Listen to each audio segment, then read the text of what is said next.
वही मोदी है जिसको पहले गालियां पड़ती थी, आज उसी की तारीफें हो रही है उस मुल्क। देखिए जी, इंडिया अगर करके कोई अमल दिखा रहा है ना, तो इनको चाहिए कुछ सीखें, लेकिन करें भी तो सही। नो डाउट कि 1947 में इंडिया भी आज़ाद हुआ था और हम लोग भी आज़ाद। जैसे एक उधार मांगने वाला जाता है, कर्जदार की मिसाल है। वो हमें इंडिया से सीखने की खुद जरूरत नहीं है। इंडिया हमारे ही तौर तरीके, इस्लामी तौर तरीकों पे वो चल रहा है। खारजा पॉलिसी सबसे बड़ी वेरी इंपॉर्टेंट है। 160 ममालिक ऑलरेडी नाराज हुए थे, हमारे दोस्त जो 75 साल की तारीख में कभी नाराज नहीं हुए थे। सलाहजदगान का अभी तक इन्होंने कुछ नहीं किया। हिंदू मुस्लिम का वहाँ एक और ज्यादा तजाद रहता है। सर वो तो एक है ना कि एक रियासती दहशतगर्दी नो डाउट हमसे बेटर है। पाकिस्तान मुसलमानों में मीर जाफर मीर सादक तो रहे हैं, किराए के टट्टू और जो पैसे लेके जो हिसाब किताब करा मुल्क को दी।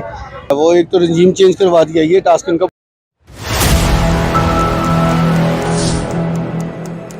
अस्सलामुअलैकुम, मेरा नाम है सादिक और आप देख रहे हैं हमारा YouTube channel public entertainment TV. आज हम जिस मौजू पर वीडियो रिकॉर्ड करने वाले हैं वो है हमारे वज़ीर ख़ाज़ाना इसहाक़ डार साहब अमेरिका के दौरे पर हैं। IMF के हुकाम से मुलाकातें करेंगे और वर्ल्ड बैंक के हुकाम से भी मुलाकातें करेंगे। तो क्या हम IMF की शराइत पर पूरा उतरेंगे? जो उन्होंने हमें डिक्टेशन दी हुई है कि पेट्रोल प्राइसेस बढ़ा दें, इतनी और महंगाई बढ़ा दें, बिजली की प्राइसेस बढ़ा दें, हर चीज़ की प्राइसेस बढ़ा दें, क्या हम वाकई में उनके हर शराइत पे पूरा उतरने वाले हैं या नहीं? ये चेक करने हमारे वज़ीर ख़ज़ाना आज मौजूद हैं अमेरिका में और आई होप सो कुछ अच्छे की उम्मीद निकले। अपनी पब्लिक के पास जाएंगे, वो क्या राय रखते हैं इस बारे में, और मेरी पर्सनल ओपिनियन होगी वीडियो के लास्ट में, इसलिए वीडियो को एंड तक लाजमी देखिए। अगर आप हमारे चैनल पे नए हैं, चैनल को लाइक कीजिए, सब्सक्राइब कीजिए, बेल आइकन को प्रेस करना मत भूलिए। तो वीडियो करते हैं स्टार्ट। अस्सलाम वालेकुम। वालेकुम सलाम। जी सर, क्या नाम है? मोहम्मद ज़ीशान। ईशान भाई, मेरा आपसे भी यही सवाल है कि पाकिस्तान अमेरिका के दौरे पे गए हैं हमारे वज़ीर ख़ज़ाना, और वहाँ पे IMF ने कहा है कि हम पाकिस्तान से मुतमिन हैं, जो टास्क हमें इनको दिए गए थे उनको पाकिस्तान पूरा उतरा है। तो क्या वो टास्क थे जिन पे पाकिस्तान पूरा उतरा है और IMF हमसे खुश हो गया? किस टास्क पे उतरा है? वो एक तो रजीम चेंज करवा दिया, ये टास्क इनका। प्राइसेस बढ़ाएंगे तो देखे ना, गरीब आवाम पहले पिस रही है और मार देंगे। पहले कौन सा जी रहे हैं यहाँ पे कोई भी? सही है। आप देखोगे हर जगह पे कौन सा कोई कहीं पे खुशहाली नजर आ रही है? अभी तक सलाहजदगान का अभी तक इन्होंने कुछ नहीं किया। किस चीज़ के बारे में ये करना चाह रहे हैं, क्या करना चाह रहे हैं, ये किसी को समझ नहीं आ रही। सही है। किस पाकिस्तान किस्म की ये हुकूमत है, आप खुद देखें ना। एक तो खुद मुसल्लत है हम पे, और ना ये काम कोई करने दे रहे हैं ना कर रहे हैं। कारोबार के हालात वैसे खत्म हो गए। सही है। कारोबार के हालात डेफिनेटली बहुत ख़राब है। उसकी एक वजह आप सैलाब को भी कह सकते हैं, पाकिस्तान क्योंकि 70% सैलाब में डूबा हुआ। सर सैलाब की एक अलग वजह है, देखिए वो तो हर साल आता ही है, कौन सा क्यों नया आया। लेकिन इस बार ये कि एहतमाम अगर किया जाए तो वो भी रिकवर हो सकता है, लेकिन हमने करना ही नहीं। ये ठान लिया कि हमने ना कोई डैम बनाना है ना कोई काम करना है। हमने सिर्फ IMF को खुश करना है कि जो डिक्टेशन हमें दी गई है हमने पूरी कर दी है उनकी। दूसरी तरफ IMF इंडिया की बहुत तारीफें कर रहा है कि अगर दुनिया सीखना चाहती है कि मुआशी इस्तेकाम कैसे लाते हैं तो इंडिया से सीखें। देखिए जी, इंडिया अगर करके कोई अमल दिखा रहा है ना, तो इनको चाहिए कुछ सीखें, लेकिन करें भी तो सही। सिर्फ बातें करने से तो कुछ भी नहीं होता। अगर हम अमल नहीं करेंगे तो उस चीज़ का क्या फ़ायदा, चाहे वो नेकी है चाहे वो बुराई है। अभी तक अगर बुराई करते हैं तो जारी बात है उसका अमल हमें उसका निस्बत मिलेगा, लेकिन ये करना ही नहीं चाहिए। ऐसा म्यार है कि हम उनसे भीख मांग रहे हैं, लेकिन वो दुनिया को कह रहे हैं कि सीखो इंडिया से। हमारा हम कहाँ जा रहे हैं और इंडिया कहाँ जा रहा है? हो सकता है हमने भी भीख मांगनी उनसे सीखी हो। ये जो हमारे वज़ीर आज़म साहब हैं वो कहते तो हैं कि हमने भीख मांगी उनसे सीखनी हो। अच्छा, देखे ना, वो अपने रेलवे स्टेशन उनकी चीज़ें देखें कि उन्होंने कहाँ से कहाँ ले गए खुद को, ठीक है ना। वही मोदी है जिसको पहले गालियाँ पड़ती थी, आज उसी की तारीफें हो रही है उस मुल्क में। इन्होंने ऐसा कोई काम किया जिनकी आज तक तारीफ हो?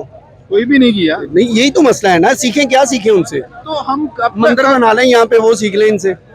तो हम कब शुरू करेंगे, कब करना शुरू? हम तब शुरू करेंगे जब अवाम एक जगह पे हो जाएगी, जब इनके सर चढ़ जाएंगे कि भाई अब हमारे पास और कुछ नहीं, अब अगर करना है करो, नहीं तो कोई और आने दो। किसी को अगर मौका देते हैं तो उसे हम चैलेंज कर देते हैं कि ये हमारे लिए कबूल नहीं है। तो गरीब का कभी किसी ने सोचा आज तक? घी कितने का था, कहाँ चला गया? चीनी कितने की, कहाँ चली गई? हमें रिलीफ देने के बजाय अबव कर दिया हर चीज़ को इन्होंने। किसी जगह पे अगर ब्रेक लगे तो कोई इंसान एक जगह पे स्टिल होकर काम कर लेता है, लेकिन लगेगी नहीं तो फिर क्या करेंगे? आप क्या वाकई समझते हैं कि हमें इंडिया से सीखने की ज़रूरत है? हमें इंडिया से सीखने की खुद ज़रूरत नहीं है। इंडिया हमारे ही तौर तरीके, इस्लामी तौर तरीकों पे वो चल रहा है। अब खुद देखें, अगर देखें ईमानदारी उनमें आ रही है, हमें ख़त्म हो रही है। ख़यानत वो नहीं कर रहे, अब हम कर रहे हैं। हमें ईमानदारी थी कभी? पहले शुरू से नहीं कभी की इन्होंने। देखिए 75 ईयर तो हमें हो गया, 75 ईयर्स वाकई हो चुके हैं। ईमानदारी होती तो आज हमारा भी कहीं ना। जो भी ईमानदार होता है उसके लिए यहाँ पे फना होना जरूरी है, ये नहीं कि वो कुछ बन के यहाँ से जाए। यहाँ सबसे मजबूत तरीन ये मुल्क है, इसकी एजेंसीज मजबूत हैं, लेकिन ये नहीं चाहते कि इनको ऊपर लाया जाए। अगर ये आएंगे तो ये पूरी दुनिया पे हुकूमत करने पे काबिल हो सर, जाएंगे। अगर हमारी एजेंसी मजबूत होती है, हमारे पास एटमी पावर ज़रूर है हम, लेकिन हमारे गुर्बत भी कम होती, फिर हमारे हालात बेहतर होते, हमारा एजुकेशन सिस्टम भी बेहतर होता, दुनिया की कौमों के हम पलाम खड़े होते, लेकिन हम तो कहीं नीचे से ऊपर को दूसरे तीसरे नंबर पे हैं। हम नीचे से ऊपर की जो जा रहे हैं ना, उसी वजह से जा रहे हैं। तो ऊपर से नीचे नहीं आ रहे, हम नीचे से ऊपर जा रहे हैं, क्योंकि हमारे काम ही ऐसे। हम नीचे जा रहे हैं। वही कह रहा हूँ, नीचे से जो ऊपर है ना, वो ऊपर से नीचे आने वाला काम नहीं है हमारा। हम नीचे से कभी ऊपर गए ही नहीं। सर, हमारे पास अगर कुछ होता ना तो वाकई में हमारे हालात बेहतर होते, हमारे इतने मसाइल ना होते। आप देखिए कि अगर देखा जाए, हम खुद कर्ज देने वाले मुल्क थे जो आज कर्ज ले रहे हैं, और ऐसा भी वक्त आ गया कि हमें कर्ज भी कोई नहीं दे रहा। कोई नहीं दे रहा, हम झूठे इतने हैं। झूठे इतने हैं कि हर कोई ये कहता है कि अगर कर्ज देंगे तो फंस जाएंगे, हमारे अपने पैसे वापस नहीं आएंगे। तो हमें जाहिर सी बात है, उनकी कही हुई बातें, जिन्होंने पैसे देने उनकी बातें भी हमें माननी पड़ रही। हम ये समझ लें कि उनके गुलाम हैं, और जिनको हम बुरा भला कहते हैं वही वो लोग हैं जिनकी हम बातें माननी पड़ रही हैं। जाहिर सी बात है, हम पैसा ला के वहाँ पे हम कहते हैं हम लिबरल हैं, यहाँ पे आ कहते हैं हम मुस्लिम हैं। ये देखिए ना कितना डिफरेंस है इन बातों का। वो क्या समझते हैं कि अवाम को कुछ पता नहीं, या इल्म नहीं, या अवाम बेवकूफ़ है, पढ़ी लिखी नहीं है, समझती नहीं इन बातों को। हम वहाँ पे इंग्लिश में बात कर रहे हैं तो यहाँ पे किसी को समझ नहीं आएगी। अवाम तो बेवकूफ़ है, अगर अवाम में थोड़ी अकल होती तो अपने हक के लिए बाहर निकलते। तो इंशाल्लाह अब हक के लिए निकलेगी ना, चाहे वो इमरान खान के लिए, चाहे वो अपने हक के लिए। लेकिन चाह रहे ज़्यादा अवाम इसी चाहती है कि हम अपने हक के लिए बाहर निकलें। जी सर, बहुत जज़ाकल्लाह। अस्सलाम वालेकुम। जी वालेकुम सलाम। जी सर, क्या नाम है? राना तौसीफ ने। अच्छा राणा साहब, मेरा आपसे सवाल ये है, हमारे वज़ीर ख़जाना अमेरिका के दौरे पे हैं, वहाँ आज से न्यूज़ आ रही है कि IMF पाकिस्तान से बहुत खुश है और पाकिस्तान की जो मुआशी इस्तेहकाम है उस पर उन्हें एक रिपोर्ट जारी की। क्या समझते कि क्या चीज़ ऐसी कर दी जिससे IMF खुश हो गया पाकिस्तान से? असल में अगर IMF के हवाले से बात की जाए, अगर पिछले को आप 4-5 साल पहले जो इमरान साहब का, नज़ीर साहब का दौर था, उसमें ऑन दी रिकॉर्ड है कि उनसे जो मायदे किए गए उसमें उन्होंने वायलेशन की। अकॉर्डिंग टू जो उन्होंने साइन किया था उसके केस चले। जारी बात है कि कोई भी मायदा हो उसकी पासदारी ज़रूरी होती है, चाहे कोई भी गवर्नमेंट हो, अगर वो उतर भी जाए तो नेक्स्ट गवर्नमेंट भी उसकी पाबंद होती है। सेकेंडली, खारजा पॉलिसी सबसे बड़ी वेरी इंपॉर्टेंट है। 160 ममालिक ऑलरेडी नाराज़ हुए थे, हमारे दोस्त जो 75 साल की तारीख में कभी नाराज़ नहीं हुए थे। तो आपने गौर किया होगा कि जब से मुस्लिम लीग नून की गवर्नमेंट आई है, या उसमें हमारे वज़ीर ख़जाना साहब आए हैं, डार साहब आए हैं, तो उसके बाद उनकी आमद से पहले डॉलर जो है वो नीचे गिरना शुरू हो गया था। अच्छा, दूसरी तरफ IMF दुनिया को कह रहा है कि इकॉनमी को किस तरह से बेहतर करना है, GDP ग्रोथ किस तरह बेहतर करनी है, आप इंडिया से सीखें। पाकिस्तान का और इंडिया का क्या तवाज़न है? IMF उनको किस नज़र से देखता है और हमें? अनफॉर्चुनेटली आप इन कंपैरिजन जो है वो नो डाउट के 1947 में इंडिया भी आज़ाद हुआ था और हम लोग भी आज़ाद थे। हमारे साथ मिसहैप ये हुआ कि हमारे जो अनस्टेबिलिटी है, ठीक है ना, इतने, मेरा मतलब कि जितने भी सानियात हुए हैं, कभी हमें कोरोना का हो रहा है, कभी हमें जो सिंपल टेररिज्म का सामना करना पड़ा। तो कहने का मकसद ये है कि इतना कुछ इंडिया में नहीं हुआ जितना कुछ हमारा इस वक्त रिसेंटली देखें। सर, वहाँ भी कोरोना आया, वहाँ हमसे बड़ी एक इंडिया पॉपुलेशन है, उनके लिए मसाइल तो ज़्यादा होने चाहिए हमसे। सर उसमें बात शक नहीं है, लेकिन वो दूसरा इंडिया हिंदू मुस्लिम का वहाँ एक और ज़्यादा तजाद रहता है। सर वो तो एक है ना कि एक रियासती दहशतगर्दी है, हमारी रियासती दहशतगर्दी नहीं है। सही है, ये तो आप जानते हैं, कंपैरिजन कर रहे हैं आप। हम दहशतगर्दी का शिकार हुए। हम बहुत बड़ी दहशतगर्दी का शिकार है, अंदरूनी और बैरूनी। तो हमारे लीडर खुद ही कहते हैं कि इन दहशतगर्दों को बनाया भी हमने ही है। सर देखें, ये मैटर जो है ना बड़े सेंसिटिव मैटर है, ठीक है ना। अब मैं नहीं समझता हूँ कि बैसियत पाकिस्तानी या बैसियत के मुसलमान, हमारा कोई मुसलमान भाई अपने मुल्क को, अपने घर को उजाड़ने की बात करेगा। अनफॉर्चुनेटली पाकिस्तान मुसलमानों में मीर जाफर, मीर सादक तो रहे हैं, किराए के टट्टू और जो पैसे लेके जो हिसाब किताब करें मुल्क को डिसेबल करने की पोजीशन में है। लेकिन अल्लाह की नुसरत हमारे साथ है, इंशाअल्लाह ताला ये अपने मकासद में कामयाब नहीं होंगे। सर, और क्या मकासद किसी के होते? पाकिस्तान की जो मौजूदा सूरत हाल है, इकॉनमी ले लें, एजुकेशन ले लें, किसी एक सेक्टर में पाकिस्तान है ग्रोथ कर रहा? जी इंशाअल्लाह ताला।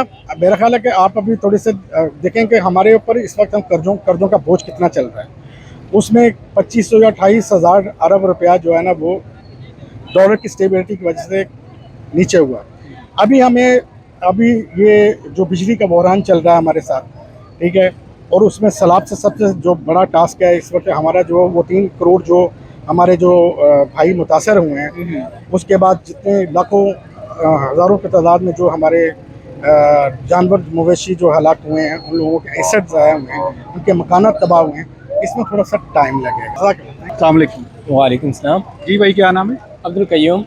कयूम भाई, मेरा आपसे सवाल ये है कि हमारे वज़ीर ख़ज़ाना गए हुए हैं अमेरिका के दौरे पे, वहाँ पे IMF के हुक्मरानों से मुलाकात करेंगे, वर्ल्ड बैंक से भी जो उनके चीफ उनसे भी मुलाकात होगी। तो क्या समझते हैं, IMF ने कहा है कि हम पाकिस्तान के जो माशी इस्तेकाम उसमें मुतमिन हैं, जो वो कर रहे हैं, जो टास्क हमने इनको दिए थे उनको पूरे कर रहे हैं। वो कौन से टास्क थे जो हमने पूरे कर दिए और IMF हमसे खुश है? सर ये जितना मुझे याद है, ड्यूरिंग स्टडी मैंने जब IMF के बारे में पढ़ा था, तो उनकी जो भी हम जब भी लोन लेते हैं तो उनकी शराइत होती हैं लाजमी तौर पे, जिसके बगैर वो हमें लोन देते ही नहीं है। जी जी। जैसे ही वो शराइत जैसे कि फॉर एग्जांपल कुछ मेरे माइंड में आ रही थी चीज़ें, तो जितना भी वो जब भी लोन अप्रूव करते हैं उनके पीछे काफ़ी रीजंस होते हैं जिनको फॉलो करना लाजमी होता है। फॉर एग्जांपल हम किसी भी बैंक से लेते हैं तो वो भी आपने जो उनके कानून होते हैं, जो उनके ज़ाब्ता होते हैं, वो हम पे लागू लाजमी करते हैं। इस तरह IMF ने जो पाकिस्तान पे किया, पाकिस्तान को पूरे करने पड़ेंगे, वरना पाकिस्तान जैसे एक उधार मांगने वाला जाता है, कर्जदार की मिसाल है। वो हमें डिक्टेट कर रहे हैं और हम डिक्टेट हो रहे हैं, जाहिर बात है हम उनसे पैसा लेंगे तो उनकी बातें भी मानेंगे। दूसरी तरफ मांगेंगे। वो इंडिया के लिए कह रहे हैं कि दुनिया को सीखना चाहिए कि इकॉनमी किस तरह से चलाई जाती है। इंडिया के लिए वो क्या कह रहे हैं, उनकी तारीफों के पुल बांध रहे हैं, और हमारे लिए कह रहे हैं कि हमने जो इनको डिक्टेट किया है वो उस पर पूरे उतर रहे हैं, हम इसलिए हमसे खुश और मुतमिन हैं। सर जी, अगर देखा जाए स्टडी और एजुकेशन के हिसाब से या टेक्नोलॉजी के हिसाब से, तो इंडिया नो डाउट हमसे बेटर है। इस पे हम भी एग्री करते हैं। जैसे कि हम माइक्रोसॉफ्ट को उठा लें या जिसको भी उठा लें, हर चीज़ में एजुकेशन को उठा लें, पाकिस्तान से कई कदम वो आगे जा रहा है। अगर इस तरह इकानमी को उठा लिया जाए, जैसे कि 40 बिलियंस की प्रीवियस ईयर थी, तो इस ईयर 50 बिलियंस पे चली गई। तो इस मैंने बिगर गैप पाकिस्तान की देखें तो वो जीरो पे अभी तक नियर अबाउट नो। उनकी इकॉनमी ट्रिलियंस में जा चुकी है, हम वहीं खड़े हुए हैं। हम ये सोच रहे हैं कि हम IMF की शराइत को पूरा कर सकते हैं या नहीं कर रहे। सही कहा आपने, बिल्कुल एग्री करते हैं इस बात में। थैंक यू जी सर, बहुत जी। तो व्यूवर्स, हमने जानी अपनी पब्लिक की राय, फैसला आप खुद कीजिएगा। मेरी पर्सनल ओपिनियन ये है कि हमें वाकई में इंडिया से कुछ सीखने की ज़रूरत है हर मामले में, चाहे कि IMF का हो। IMF क्यों इंडिया की तारीफ़ें कर रहा है, हमें ये सोचने समझने की ज़रूरत है और ख़ुद पे भी लागू करने की ज़रूरत है। इंडिया क्यों माशी तरक्की कर रहा है और हम क्यों दिन ब दिन पस्ती में गिर रहे हैं, महंगाई का दौर दौरा है, बेरोज़गारी बढ़ रही है, और हर हालात में हम दुनिया से पीछे जा रहे हैं। आई होप सो आज की वीडियो आपको अच्छी लगी हो। वीडियो अच्छी लगे कमेंट सेक्शन में अपनी राय का इज़हार लाजमी किया करें। वीडियो को अंत तक देखने का शुक्रिया। अल्लाह हाफ़िज़।